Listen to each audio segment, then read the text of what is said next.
So in today's webinar, we're going to talk about the volunteer module within Nonprofit Easy. If you are interested in Volunteer Easy, one of our separate products, I do a separate webinar on that, and you can always shoot us an email at support and we can give you a little bit more information on that. So I'm going to be doing this webinar in basically kind of 3 stages to cover the volunteer module. The first stage will actually be the most basic way you can use the volunteer module, which is basically just the volunteer contact type and how we can work with that. The next 2 parts will involve activities. You may hear me accidentally call them opportunities at some point. I use the terms interchangeable. We call them activities in Nonprofit Easy, and Volunteer Easy we call them opportunities. So if I say opportunity, I mean activity. So the first part of that will be ongoing activities. These are activities that kind of happen when they happen. Basically, all you want to do in those cases is record hours and not bother with any sort of scheduling. The second part of activities will be covering scheduling. And so we'll be able to do the more complex way of handling activity of volunteers by actually scheduling them out into the future. And then we'll also talk about adding hours and a little bit of reporting. So let's get started by talking about the volunteer contact type. So let's find ourselves a volunteer, or make somebody a volunteer. So the volunteer contact type, like all predefined contact types, does require that there be some data saved to it in order for it to stick. So just like a donor has to have donations, a member has to have memberships, a volunteer has to have at least something in their record as a volunteer. And we'll see what some of those options are in a minute. So let's start off with Adam P. Frank here. So let's go ahead and make him a volunteer. So we're going to go ahead and edit him. The volunteer contact type is not present, so he doesn't have this little hand icon, so he's not already a volunteer. So I'm going to edit and make him. Okay. So to make him a volunteer, let's go ahead and mark him as a volunteer. Go to the volunteer contact type. So in order for this to stick, like I said, we have to put in some information. Well, we have a fair amount of things that we can save to a volunteer contact type. The first thing it'll mention is the actual activities that somebody can be signed up for. And those are what we're going to cover a little bit later. So in this case, we have no activities. So we'll see this again later. Next is their volunteer since date. So if all you want to do is say, you know what, this person's a volunteer, this is when they started, bam, that's all you need to put in there, and you can save. So we can say that he started on the 31st of October. Maybe we did a Halloween event. This is enough to save the contact type now. But maybe we want to keep some other information, like time commitment. So time commitment is things like, when is he available? So he's willing to commit to 1 hour a day, 1 hour a week, 2 hours a week, 5 hours a month. Or you can say, he's willing to commit to Mondays, Fridays, Thursdays, weekdays, weekends, however you want to configure it. So we can actually make new time commitments right here, or we can create them under Volunteer Management, Configure, and there'll be a tab where you can create your time commitments.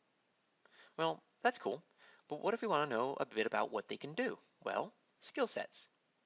So skill sets will be handy for basically knowing what skills volunteers have. So once again, you can create them here, or we can go to Volunteer Management, Configure, and go to the Skills tab. So we could say that, okay, so he's committed to 5 hours a month, and he speaks Spanish and is great with working outdoors and driving. Maybe we have people who go off-site and do work. So this is how we can track people's skills. Next, we have other details. This is things like the liability release. When does it expire? Their driver's license. What is it and when does it expire? Insurance information, specifically probably their driving insurance. Background check received. Background check cleared. Because a lot of volunteer organizations do require a background check, specifically when working with children. So these are just some built-in fields that let you track that. Anything further, you can always use custom data sets to expand, which is actually what we see down here. So that's going to be found here, and that's an entirely different webinar, but I do like to mention it. Also, we can keep track of emergency contact information and attachments. So if you have a copy of their physical application form, you could put it under attachments. And then we just have a miscellaneous skills section and miscellaneous notes. I don't see these get used very often, but they are present. And then, like I said, this is a custom data set. So that's the most basic way, and then we can go ahead and save this. So that's the most basic way we can use the volunteer module. If you're not really planning to keep track of activities and exactly what people are doing, you just want to kind of say they are a volunteer, this is the most basic way you can use the module. So any questions on this page before we move on to activities? Okay, so before we move on to activities, I do want to put a bit of a caveat on this webinar. I'm not going to be covering anything that is only used for integrations. So we do have some items under configure, specifically search tags and application forms, which are only used if you do a WordPress plugin integration with the volunteer module within Nonprofit Easy. I'm not going to be covering these items today, but just know that it does exist. But honestly speaking, I'd probably recommend using Volunteer Easy instead of that the plugins at this point, because there's a lot of cool stuff in Volunteer Easy. And the Volunteer Easy product can completely replace the volunteer module. So just putting that out there. If you want a public site implementation, talk to us about Volunteer Easy. But let's move on to activities. So now let's move on to volunteer management. Manage volunteers. Just so you know, Match Volunteer, Attendance, and Friends at Home, these are custom modules in my demo system, and you will probably not have these. They're for organizations that work with special needs children had some particular needs that we had to custom build for them. So let's move on to activities. So here we have it, our list of activities. So what is an activity? Well, an activity is what they do, what a volunteer might do. It could be something broad, like internship. You've got some people who intern with you. They're considered volunteers and not paid internships, and you just kind of lump it all together under internship. That's an activity. Or it could be your annual gala, which is a specific event that you plan to schedule for, and you have lots of positions you have to fill, and so that's an activity, but it's very specific. So an activity is kind of up to you how broad or how specific you want to be. And so it's going to be entirely dependent on your needs, your reporting needs, your record-keeping needs. So we'll start with a broad example, and then we'll do scheduling with a very specific example, just to kind of give you a feel. So let's make a new activity. So we can create a new activity by clicking Add Activity. And so for our activity, let's call this our internship program, in fact. So this is the internship activity. Perhaps you might say this is the clerical internship versus maybe some interns that go out in the field, or you might lump all internships together. Totally up to you. So let's just call this internship. We can connect an activity to a program or campaign as defined under programs campaigns. Once again, programs being something your organization does or something that people can donate towards, campaign being fundraising efforts, things like that. We can also link the activity to a particular event from the event module. You'll see this more with activities that are literally linked to just one event or represent just one event. Next, we have a couple of fields that probably aren't too pertinent. Nonprofit org name, that's usually if this activity is linked with another nonprofit you work with. The maximum number of volunteers, which we're going to revisit again when we talk about positions, but if you're not using positions, you can just say, you know what, I just need 4 interns. Hourly value.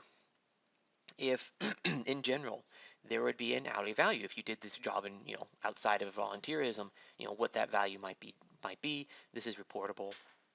The next couple of options are only used for the web for integration. So approval, waitlist, publish now, description, we can ignore all those. But tucked in here, there is a very important checkbox. This is an ongoing activity. So this is where we decide if we're going to stick with what we're covering right now or move on to the scheduling. An ongoing activity, we give a little bit of a definition here, does not have a schedule. You won't be configuring schedules or shifts. You'll just basically be adding volunteers to the activity and recording hours. Keeps it very nice and simple for you. So this is good for things that kind of happen when they happen, things that have ad hoc, kind of happen ad hoc, whenever you need them. You aren't doing a strict scheduling. So let's go ahead and make this an ongoing activity. And we'll come back later and do a scheduled one.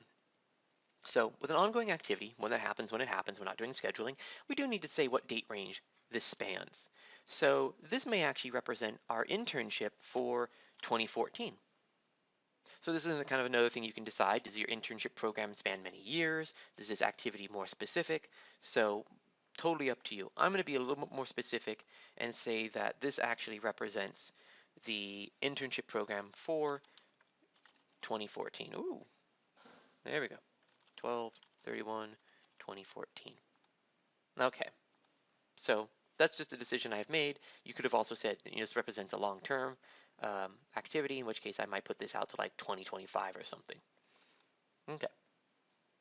We're not going to talk about venues right now, but we will come back to them. But venues are basically the locations at which an activity happens at. And when we talk about scheduling, we'll talk more about that. Okay. So, all right. Now we get to make another choice. We can keep it simple, and we're just going to be recording the volunteers at large against this activity. Or we can specify using positions that certain volunteers do certain jobs within this activity. Well, let's go ahead and do this. We're definitely going to do this for scheduling, but let's go ahead and do it for this case too. So save and proceed, as opposed to save and close. So positions are the jobs within an activity. So for our internship program, perhaps we have some front desk interns. This is an intern that works at the front desk. They're working with people. They've got good person skills. They're answering phones, stuff like that. Once again, we can put an hourly value and a description. So something we can use to kind of remember, what does front desk do? So on and so forth. I think also if you do online, it shows there too. So front desk, all right, save and add new. Save and add new, let's just put another one. So here we have it, front desk. So maybe we have maybe have a bookkeeping. So we have an intern who comes in and actually does our bookkeeping for us. They maybe are in the accounting program at the local college or something, and so they've offered to at least get the bookkeeping started before our main bookkeeper comes in to save us a little money on bookkeeping hours. I don't know, making it up. So this is a position where someone's only in the back, they're only doing accounting type internship stuff. So that's another position. So as you can see, a position can be, you can once again be specific and be kind of broad, but it's a way to break down an activity into the individual jobs. So if customer support were an activity here at Nonprofit Easy, someone may have the position of trainer, which would be me, or they might have phone support or email support, or maybe they have a combination. Maybe they trade off, like I actually do that. So, that's where kind of positions are. So any questions so far about ongoing activities before we move on to scheduling? Okay. Like I said, feel free to ask questions in the chat dialogue or speak up. Totally cool with that. So I'll mention a couple other things. We can attach documents to an app to the activity. If you just want to maybe have a copy of a blank application form, we can attach pictures, search tags, and skills. These last three are mostly used for online, so that people can actually look by search tag or by skill. But we aren't going to cover how to do those. Okay, so let's go back to our activities. Now we have internship. Okay, well, that's a nice broad activity. Let's do something a little bit more specific. Let's do an event and do scheduling for it. Now, it doesn't have to be a one-time scheduling. It could represent something that happens every week, every day, every month, so on and so forth. And I'll show off those examples too. But let's just be specific and do a gala event. So, once again, going to add. We're going to call this Annual Gala 2014, being very specific, and we're going to attach it to the Annual Gala. Normally the event would actually have a date on it. Do I have an Annual Gala with a date? Main Auction 2014. Let's say that's it. And then, once again, all the other things we can fill out. Well, now we may actually want to put in a venue. Venue, if you don't put one, will just be quote unquote default, and that's fine. Or if this happens at multiple places, maybe we have some people who are actually at the hall where our gala is, and then maybe our kitchen is actually off-site, and we have some people volunteering at the kitchen. Not a great example, but maybe we do. Or maybe this is a mentor, sort of tutoring activity, going a little broader. And so we have some people who tutor at this school and some people who tutor at that school. And so we might have 2 different locations, plus then 2 different schedules and 2 different shifts. Well, we might have more than that, but you see where I'm getting on that one. So venue lets you say basically where it's happening. If it is at multiple locations, let's go ahead and add another location. So I can actually recycle a previous location I've used, or I can make a new one. So let's call this the Kavanaugh Center. I'm totally spelling that wrong, but and then if this isn't going on your public site, don't worry about the address. You can just leave it as a name for your reference. So I'm going to be that lazy, and I'm just going to leave that all blank. So okay, cool. Now I have a location. What's next? Well, positions like we did before. So save and proceed. And I didn't check ongoing. So let's get some positions. Well, we do have some people who do setup and takedown. So let's call that a position. Setup, takedown. Save and add new. And then maybe we have people who sell tickets. Ticket seller. You can see I've done this before. Save and add new.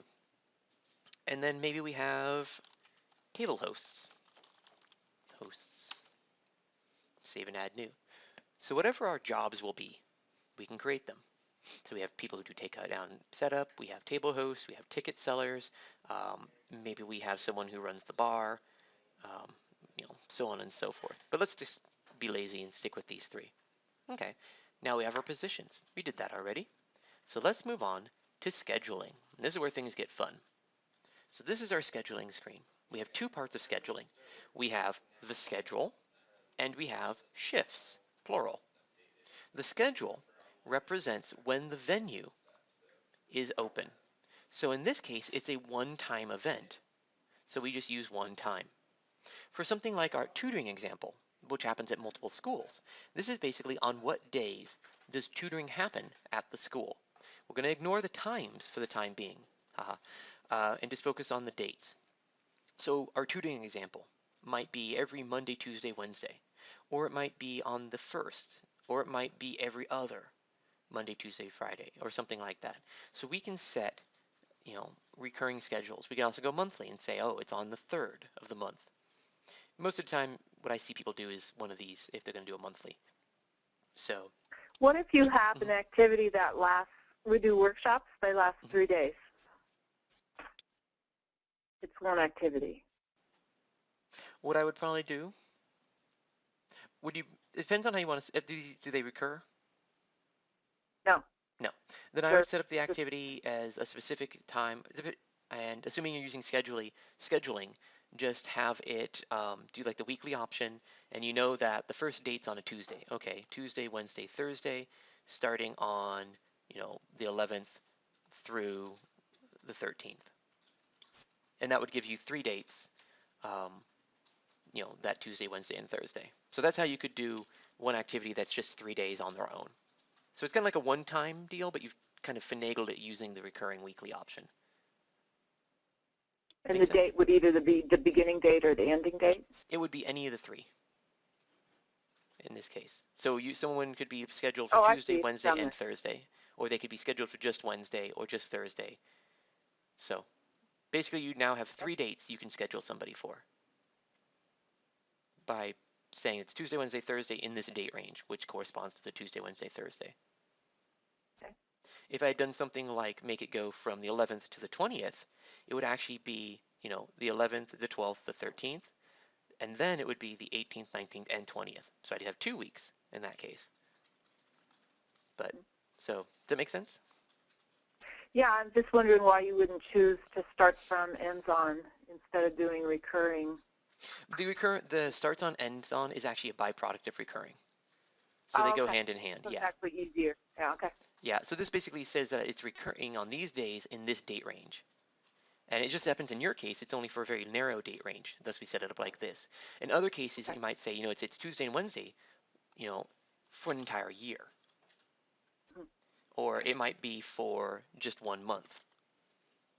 So maybe it's going to the 12th of December. So maybe it goes until like the end of December. But it's on Tuesday, Wednesdays.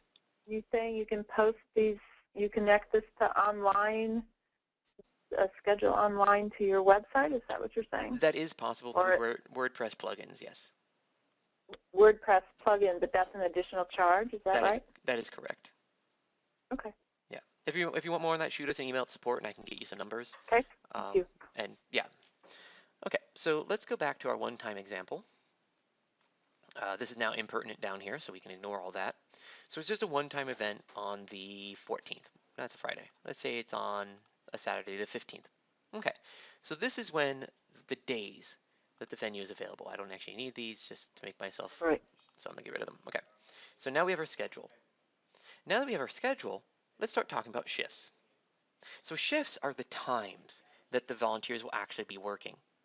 So kind of think of it kind of, if anybody's ever worked in a retail or restaurant, that the days are kind of like the days that the store is open. They're open Monday, Tuesday, Wednesday, Thursday, Friday. But the shifts might be things like you have a morning shift. You have people who come in at 9 a.m. when you open, and they leave about, 5 o'clock. And then you have other people who come in like at 2 o'clock and stay till 10 when the store closes. No, wait, we close at 9. Anyway, bad example. Anyway, getting off track there. So those are the kind of examples of shifts. The schedule is the days, the shifts will be the times. So let's create a couple of shifts for our example. All right, let's create the setup shift, or the pre-shift. Let's call it that. Pre-event is the name of our shift. It's good to have your names be somewhat clear, kind of descriptive, kind of give you a sense. So if you're doing a lot of mixing and matching, like different days have different shifts, you might call this the Monday morning shift. Or you might just call it the weekday morning shift if it's configured for multiple days. Or you might just call it the morning shift if every day has the same morning shift. So just make sure it kind of lets you know when you're looking at it in a list what it is. So shift name. All right, pre-event. Set days. Don't need to do that. One-time event.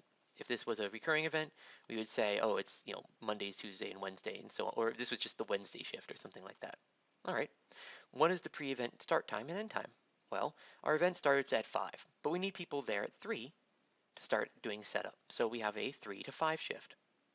And all that we need is setup, takedown, position, and we need 5 of them. So that's a shift. So I can go save and add new shift. And if I had wanted to do an entirely new venue, I could have save and schedule a new venue, or I could just send save schedule, which only saves this side. So here we have it, our first schedule and shift combo. So let's create another one. Let's call this the event shift. This is I always do that, actual people who are there during the event. And our event is from 5 till 9. And so we do need at least one setup takedown person just to hang out and kind of help, last minute tables and things like that.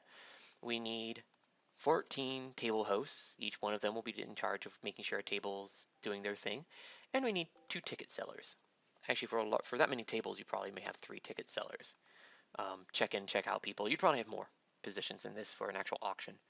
So this is how we might set up the shift for the event itself. Once again, save and add new shift. And then we need one last shift, the takedown shift. So post-event. This is the people who come in after the fact and take down. Oops, don't need that. So these are the people that come in at 9 and leave at midnight. So, I'll do it that way. So they leave at about midnight. So we need setup takedown people, and once again we need 5 of them. We don't need ticket sellers or table hosts anymore. So, and save and add, I don't need to save and add new. I could have just said save schedule. Anyway, that works. So now we have 3 shifts. We have the pre-people, the event people, and the post people. It is possible for someone to be all 3, or just 2 of the 3, or just 1 of the 3.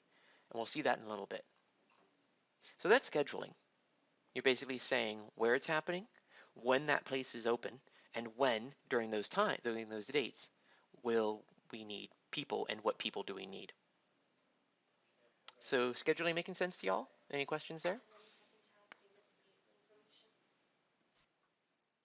Works perfect. I'm actually setting an event up as you go. Oh, cool. I'm glad to hear that. I'm using what you're teaching us. Awesome. That always makes me happy. Okay, cool. So now we have schedules and shifts.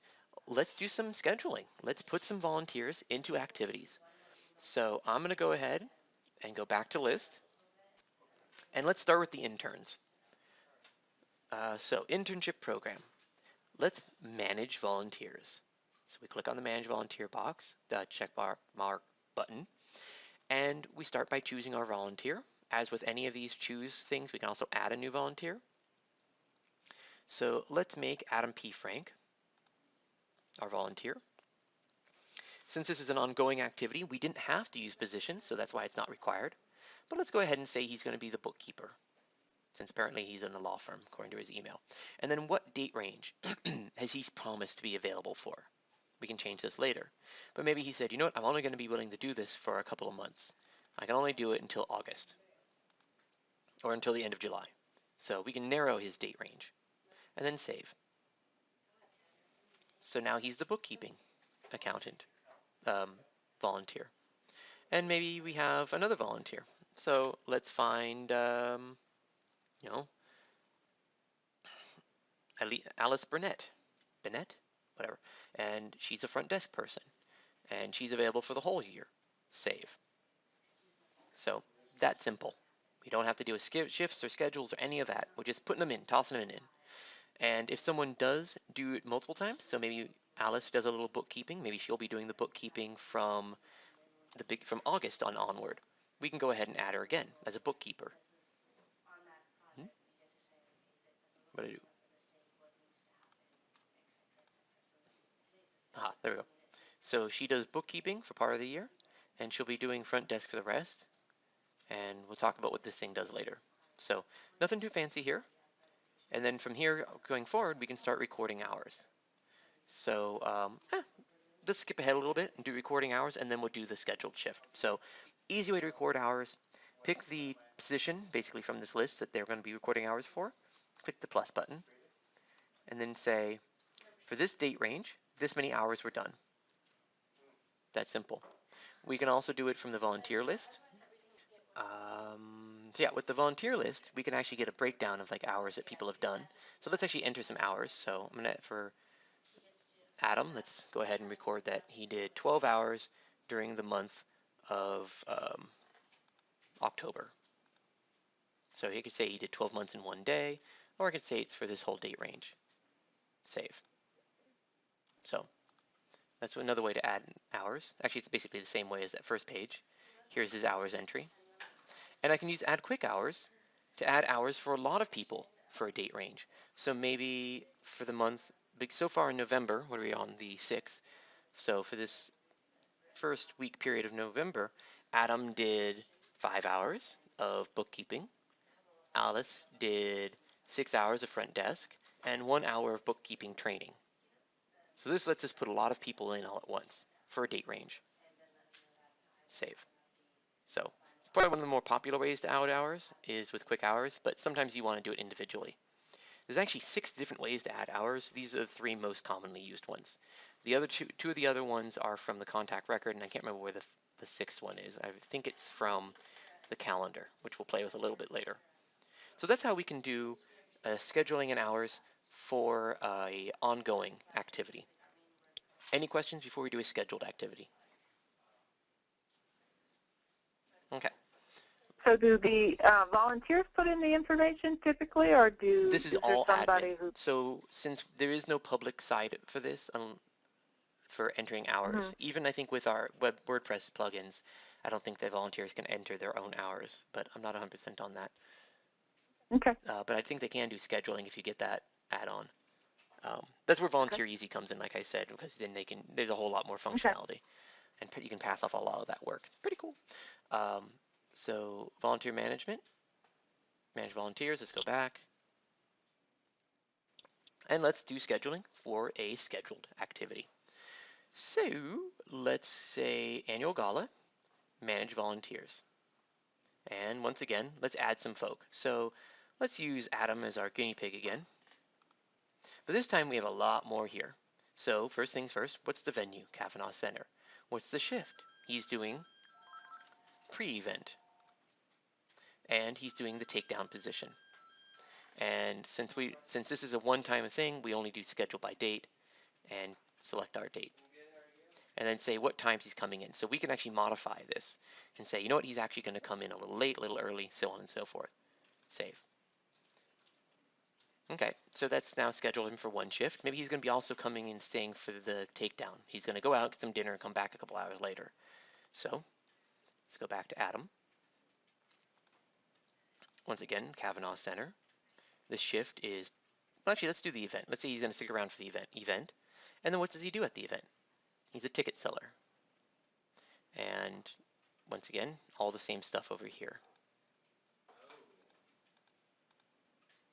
If this is something that's ongoing, when you use select day of week, you'd select what the day of week and the time frame.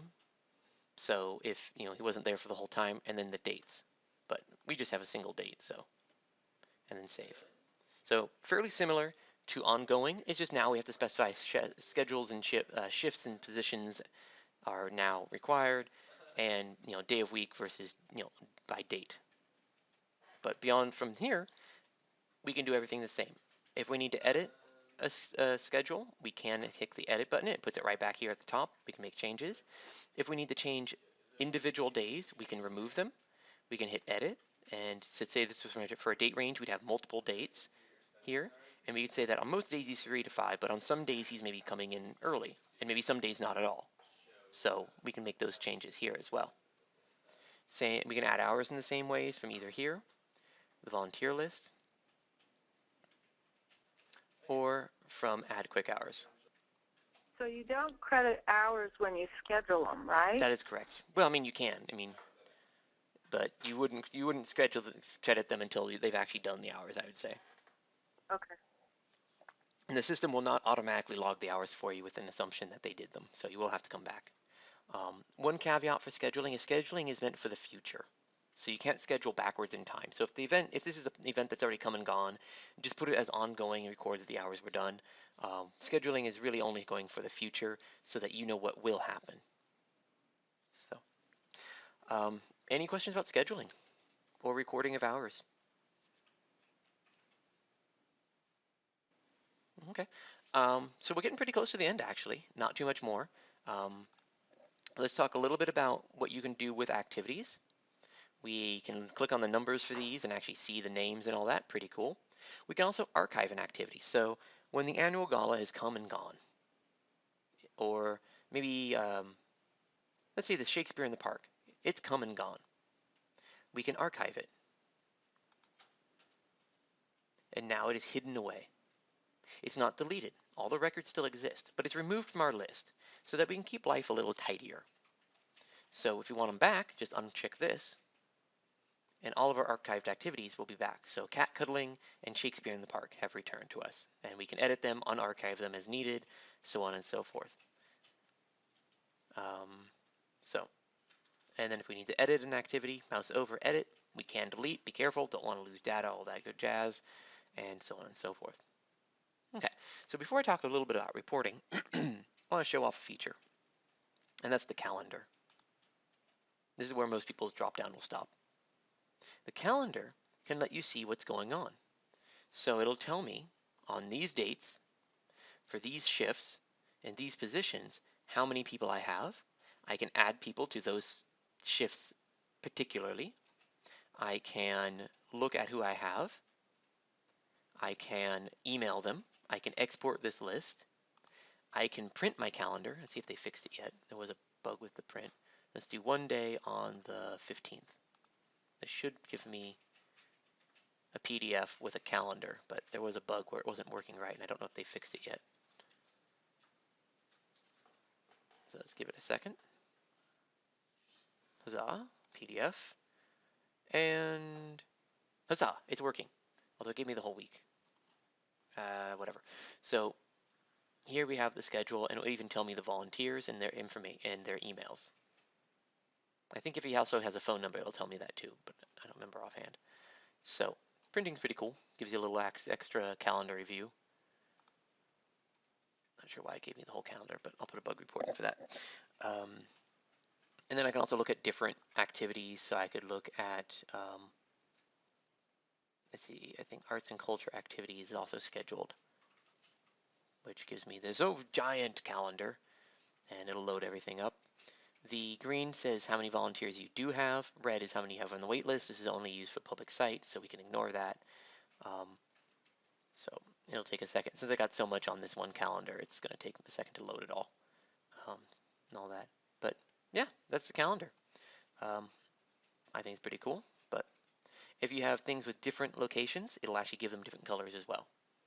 And so I could say, you know what, I don't want to see the museum. I just want to see the fairgrounds. That's all I care about today. Which, since it was in the middle of loading all those, it's going to be mad at me, but that's a way you can kind of narrow things down. So any questions about the calendar?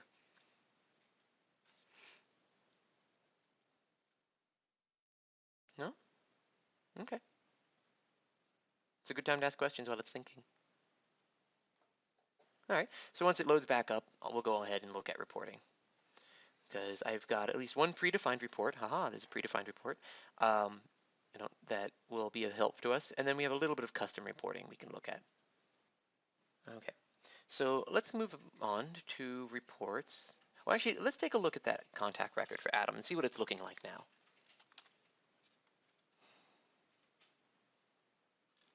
So here's Adam's record. He's now a volunteer.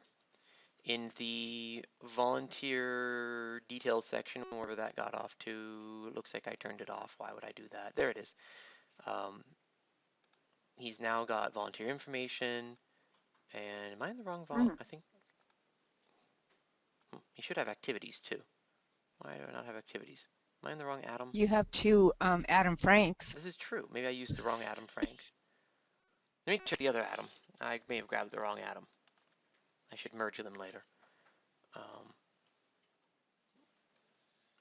I did. I grabbed the wrong Adam. So now, here's his activities. So let's go ahead and edit him. By the way, I didn't have to you may have noticed that both Adams now have volunteer contact type, but I only actually manually added it to one. So the system will automatically mark someone as a volunteer as appropriate for you. So it saves you a little work. Kind of like the donor. Put in a donation, they become a donor. Put them into an activity, they become a volunteer. So saves you that step. Okay, so yeah, here's our activities. We can kind of see a bit more of the breakdown, like of hours and things, and what people have done. We can mark someone as no longer active in an activity. So maybe he's no longer doing the annual gala, so he's inactive. We want to maintain any hours that got recorded, but we do want to indicate that he's no longer active in it. Or we can set him back to active. We can also say that maybe he's no longer a volunteer with us. So let's go to the other Adam and do that there. Adam. So maybe the other Adam, if we're just we want to indicate that he's no longer a volunteer with us. Well, we don't want to delete him from anything. We can't remove the volunteer contact type. So what we can do is we can change it so that he is an inactive volunteer, or more specifically, an ex-volunteer. So just like we have the ex-member contact type, we also have a ex-volunteer contact type. So if we have someone we no longer want to be considered a volunteer, we can go to Adam P. Frank is an active volunteer. Click here to make him inactive. Click here, confirm. He is now an inactive volunteer. So I'm going to go ahead and save. And if I go and view his contact details, it will now show him as an ex-volunteer. And so now in reporting, I can say I want to see my current versus my past volunteers. If later on he comes back to the organization, I can put him back to an active volunteer. Any questions about that? Nope. All right. So let's mosey on to reports. We've got a cool predefined report that I like under the other section, and that is the volunteer details report. Oh, this is new. Anyway, volunteer details report. This will basically give you a hour-by-hour entry breakdown. So every time I make an hours entry, I can find it in this report. So let's go ahead and use I record hours for internship. And I can say I want to see only those hours entries for this date range, or hours only that exceed or equal a certain amount, or only for activities that are active, so on and so forth if I didn't use this one. So let's just see everything for internship 2014. So here we have it. I have 4 entries. So I have a 1-hour entry for this date range, 6 hours for this date range, a 12 for this date range, a 5 for this date range, and a total of 24 hours in this activity that match my criteria.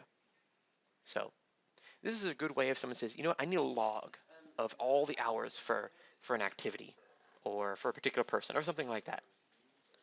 Then I can use this report to see those individual entries.